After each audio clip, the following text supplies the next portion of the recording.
franchise tapi kayaknya nggak cuan. Itu menarik konsep franchise ya.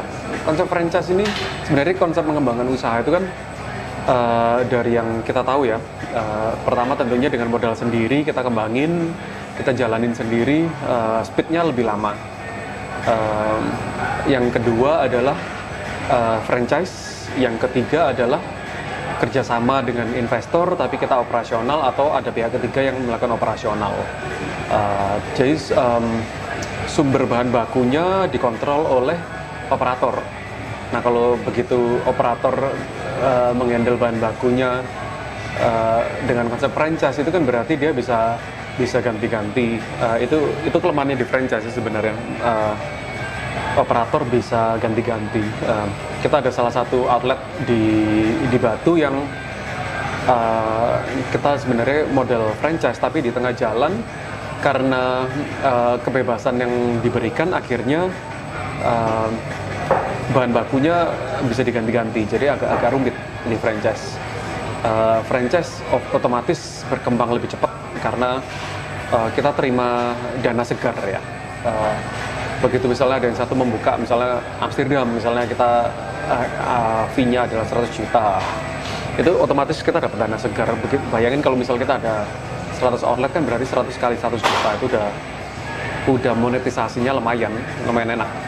Cuma ada satu hal yang menarik adalah franchise minuman di Indonesia yang bisa stay lama itu gak banyak aslinya. Jadi itu PR dari semua orang. Gimana caranya supaya franchise bisa bertahan lama. Unfortunately dulu memang kita melihat potensial untuk franchising, mungkin untuk stylenya Amsterdam kita kurang cocok dengan model franchising, tapi kita masih terus membuka kesempatan untuk kita bisa bekerja sama dengan partner. Partner itu bisa dalam bentuk investor atau operator yang satu visi sama kita. Gimana caranya bisa semua orang bisa ngopi enak di Amsterdam. Gitu sih. Kalau ada teman-teman yang tertarik ngobrol-ngobrol, mungkin bisa DM atau bisa ngobrol-ngobrol. Kita nggak nutup semua pintu, kita membuka semua pintu. Semua kita coba obrolin dulu, hasilnya seperti apa kita lihat dulu dari sana. Itu sih. Nggak ada yang spesifik, nggak ada yang jadi kalau ada yang datang approach kita, jawabannya otomatis bukan no, tapi kita buka pintunya. Siapa tahu mungkin dari obrolan itu tercetus sesuatu atau bisa terjadi kerjasama sesuatu, kita nggak tahu juga.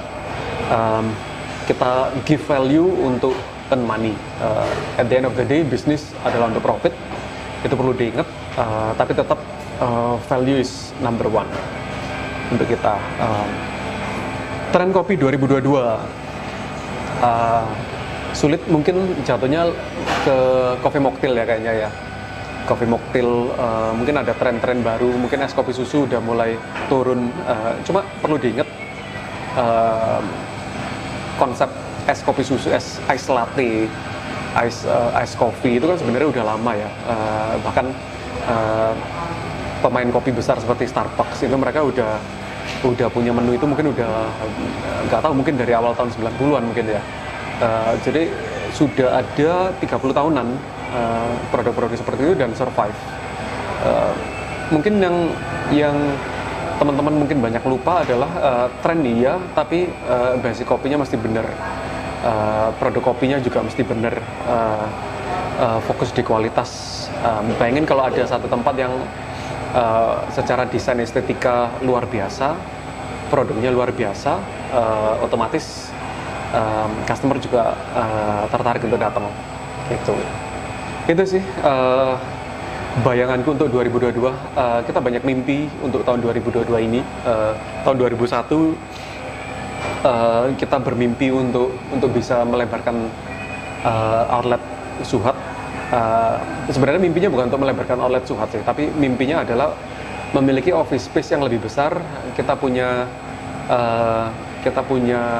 apa namanya, kantor gede, kita ada ruangan rapat, kita bisa ngumpulin semua tim di satu tempat. Sebenarnya mimpinya seperti itu. Terus tahunnya dua ruko yang di sebelah ditawarkan untuk disewa. Ketika udah deal untuk disewa, iseng-iseng nanyain kalau apakah dijual, ternyata mereka tertarik untuk dijual. Jadi dari situ pintunya terbuka, dengan satu mimpi sederhana tiba-tiba pintu-pintunya terbuka terus. Nah kita dari situ jadi kita lebih berani untuk bermimpi. Segala sesuatu yang luar biasa semuanya dimulai dari mimpi. Berani bermimpi, setinggi-tingginya, se-ekstrim-ekstrimnya, toh kalau terjadi ya kita juga ikut senang, kita juga ikut berbahagia. Itu sih, kita 2022 mimpinya banyak banget. Of course kita juga ingin berkembang, kita pengen timnya menjadi lebih profesional, jumlah timnya juga lebih banyak, dan nggak nutup kemungkinan mengembangkan outlet, bisa jadi tetap Amsterdam ataupun dalam bentuk bisnis berbeda, nama berbeda di kopi atau mungkin consulting atau apa, kita juga nggak tahu. Cuma tahun ini kita mulai dengan tangan terbuka, kita nggak nutup semua kemungkinan, semua opportunity. Cuma kali ini kita bermain lebih pintar. Dengan pengalaman kita udah hampir 10 tahun di industri kopi, tentunya akan sangat berharga untuk bawa kita pergi lebih jauh. Itu sih.